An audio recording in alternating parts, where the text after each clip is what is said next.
Hi everyone! So for my recorded performance, I chose to do a passage from Chapter 7 of Crime and Punishment.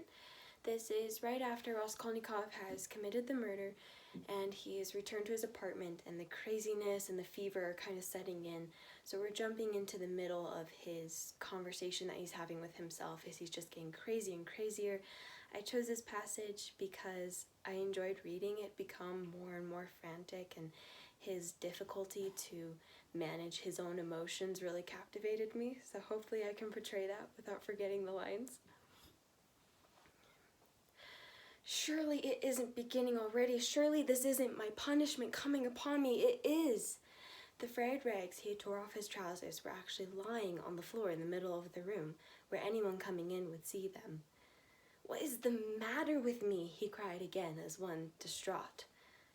Then a strange idea entered his head, that perhaps his clothes were covered with blood, perhaps there were a great many stains, but that he had not seen them, had not noticed them because his perceptions were failing, were going to pieces, his reason was clouded. Suddenly he remembered that there had been blood on the purse too. There must be blood on the pocket too, for I put the wet purse in my pocket. In a flash he tore the pocket inside out, and yes, there were traces, stains, on the lining of the pocket.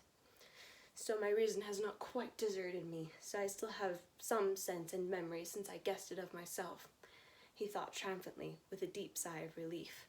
It was but a weakness of the fever, a moment's delirium, and he tore the entire lining out of the left pocket of his trousers.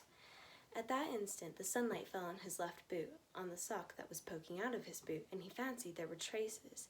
He flung off his boots. Traces indeed! The whole toe of the sock was soaked with blood. He must have unwarily stepped into that pool.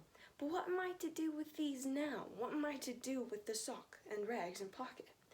He gathered them all into his hands and stood in the middle of the room. In the stove? They would ransack the stove first off. Burn them. But what can I burn them with? There are no matches even. No, better to go out and throw it all away somewhere. Yes, better to go out, he repeated, sitting on the sofa again. At once, this moment, without delay.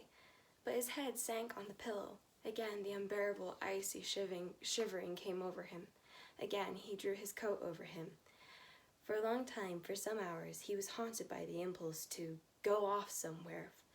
At once, this moment, and fling it off so that it may be out of sight and done with. He tried several times to rise from the sofa, but could not. At last, he was thoroughly waked up by a violent knocking on the door.